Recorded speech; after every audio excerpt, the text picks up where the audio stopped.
Hey, what's up? Ian from Powerhouse Miniatures. How you doing? This is a showcase video of the Skavenblight Scramblers for the 2016 release of Blood Bowl. So it's a little showcase video of these. Now, these were for sale on eBay, and they've already gone. So I had a human team, an orc team, and then these that have all sold. If you are interested in that, I charge £150 for the set. Now, that's including the price of buying the models themselves. So if you wanted a weird one or a custom team building that's going to cost money to buy the parts in, like somebody inquired about a halfling team from Willy Miniatures, or Wiley Miniatures, I don't know how to pronounce it. There's two L's, so I'm presuming Willy, but then Willy also means penis, so I just don't know. But Willy Miniatures is a halfling team. It's about €60, I think. It's about 50 quid, but you get 16 models. And of course, that was, the quote for that was about £200 to, accumulate the extra. To account for the extra money I'd have to spend on the team. These are about 20 quid when they're in stock anyway, the Skaven ones. They were out of stock for a long time. And that's pretty much it. So for £20, and again, 16 quid from the independent retailers online, Whaling Games, Element Games, Darksphere, that sort of thing, you've got an amazing team, right? They're really quick. So that's the thing with Skaven.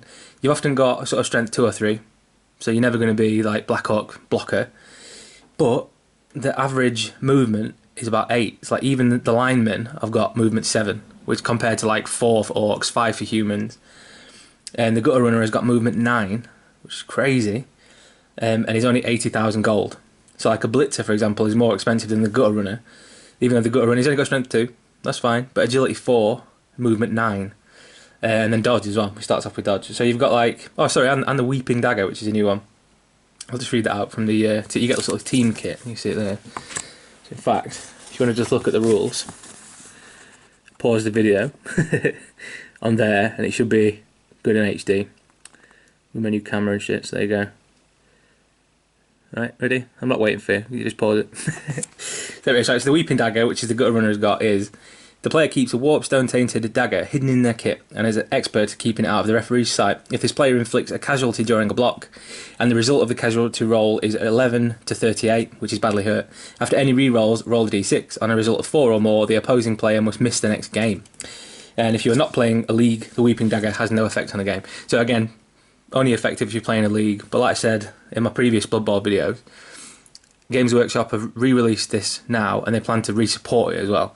So they're releasing new models. Forge World have released a load of, there's the referees, then there's pre-release pictures that I saw at Warhammer Open Day. It depends when you're watching this, I guess.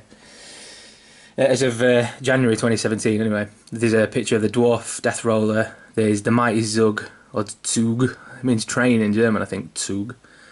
Anyway, the Mighty Zug, Griff Oberwald, and then there might be another one, I'm not sure. Anyway, but there's a few different things. So by the looks of it, Games Workshop are going to release plastic kits. There's the Dwarf kit coming out next, probably. Again, depends if you believe all those rumours and stuff. And then Forge World are going to produce the one-off, the star players in resin. So much higher quality, easier, well, nicer to paint anyway. And all of that. So we've got, I think it's probably going to be the Dwarves next. But yeah, there's like a few human characters. The Mighty Zug and Griff Overwald. Oberwald. Again, that's a German one, isn't it? Wald means wood, I think, in German. Well, it does, but in they're releasing him obviously for the human team, but the Mighty Zoo can play for you can use him as a star player for other teams. So it's going to be one of those where they're sort of cross support and everything. Anyway, I'm rambling. So the Skavenblight Scramblers, basically extremely high movement and really good agility. So the gutter runner with movement 9, yes, strength 2, but agility 4. Has got dodge, which is going to make up for the loss of strength. So if he does get tackled, which is obviously going to happen quite often, very often your opponent is going to be throwing 2 dice against yours or whatever, unless you've got help, which is again possible. Dodge is going to really come in more handy than it would be, for example, if he was strength 3. So, but movement 9. So no matter where you are on the board, it's just a constant threat. It's a constant movement threat. And then with the agility 4, in the team you get 2 throwers, 2 gutter runners, 2 catchers. I think you get catchers, don't you? No, linemen. And how many is that then? 2 blitzers, 2 gutter runners, 2 throwers, 6 linemen. So you've got the blitzers and the gutter runners, basically. Blitzers got block, which is badass. Again, strength 3, only movement 7, but armor 8, as opposed to everyone else who's got armor 7 as well. So loads of different stuff. It's like you've got really fast moving, and then the blitzers, for example, 90,000 gold, but movement 7, strength 3, block, armor 8. They're a very, very tactical team. And again, if you think about them before, it was probably 3rd edition, maybe even 2nd edition when I played last. It was in the 90s, like played properly. Like with friends in the Games Workshop stuff. Excuse me. And Skaven were always a really competitive team. And to be honest, without having played a league or played against... I played a few games by myself, basically like a Sado, with the box, just playing like me versus me sort of thing. But I can still really see Skaven being a massively competitive force. Still playing really well, still being user-friendly enough to a new player, where once you've got your head around the basic mechanics of the game, where to block, where to move, where to pass, where to create gaps in defence, where to attack, and when as well, not where obviously, but at what point would be logical to do that, all the rest of it. Even then, even with like a rudimentary knowledge of the game, Skaven are a dangerous team, and in the hands of an expert, one of the, so far anyway, up there with like the most dangerous teams. And of course, when you're thinking about this, Games Workshop are going to, support, have released and are continuing to release all sorts of stuff for this. They're going to support it for a long time. In the tournaments and in the games, you're going to come up against people who have played for 20 years because the rules haven't changed that much. So the basic game mechanics have been, I think in White Dwarf, December 2016, it said something like, if you'd got in a time machine from 1991 and you'd come to the modern day, there would still be a load of elements of Blood Bowl 2016 that you would recognise. And of course, it's a game played on that square pitch, the rectangular pitch, with a certain amount of squares, and the essential mechanics of the game haven't changed really at all. And so in these tournaments, you are going to come up against people who have played Skaven before, and it's an interesting one because it's kind of new, the new models, and it's being supported now, but it's not actually a new game. Do you know what I mean? Like, most people are very familiar in the community with Blood Bowl. So it's been an absolute pleasure to paint these. Like I said, they're bossing it. It's absolutely killing it. So they've got the cool little tails and everything anywhere. I did them green and red, same as the box art. And of course, there's no markings on the miniatures themselves. There's no numbers on the miniatures, and there's no really anything on them. So you can paint them any way you want. Loads of people are creating their own teams, which is badass. That really gets people in as well, especially in like 40k in particular. You can create your own Space Marine chapter, or you can create your own like Eldar craft world. That the psychological side of it, the narrative side of it, is very, very appealing for people, and me included. So this is no different.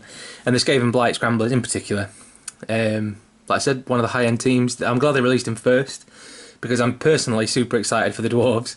And there's been a few little teasers, those little teaser pictures of them. They look to be sculpted beautifully, the same as these ones. Like, they've really outdone themselves. Same as the human miniatures as well. They're dynamic, they're scaled right, they look good. They're plastic, they're cheap.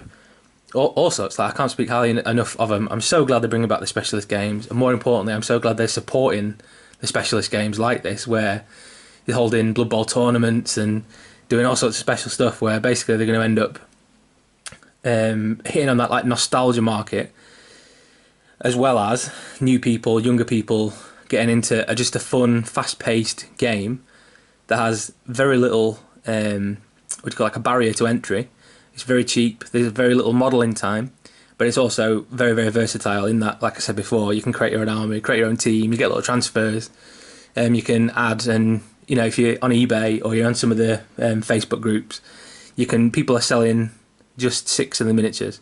So for example, for these, you could get a box of 12 for 20 quid, and then you could buy 6 individual miniatures for a tenner or whatever on eBay. People are splitting the boxes up, and then you could have a 16-man team, 3 gutter runners, 3 blitzers, 9 linemen, do you know what I mean? 3 throwers as well, which really makes it versatile. And then of course in the box you get the cool coin, 2 coins per team of 12, so nice little bit of blending on there.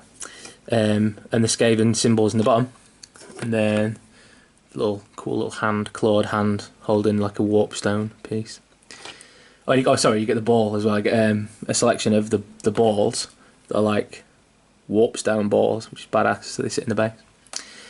So that's pretty much it. Like I say, that's my full summary of them. I'm super pleased with them. I'm really, really happy they're supporting the older games. It's a massive nostalgia for me. But like I said, I know there'll be an equal amount of people that have never played this game before.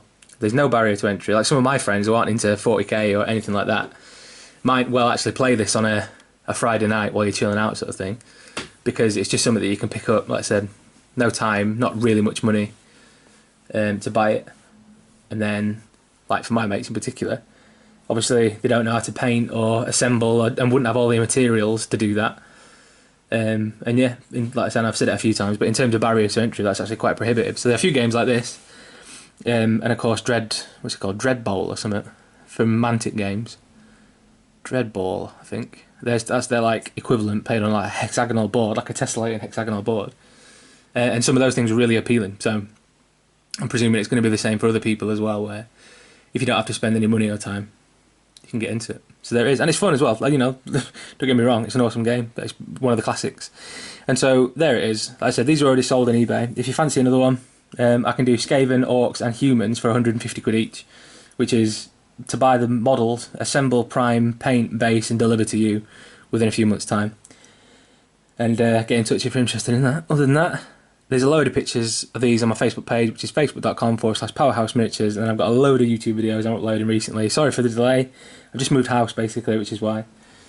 Not to make excuses or whatever, but there you go. Have a good day, and cheers for watching.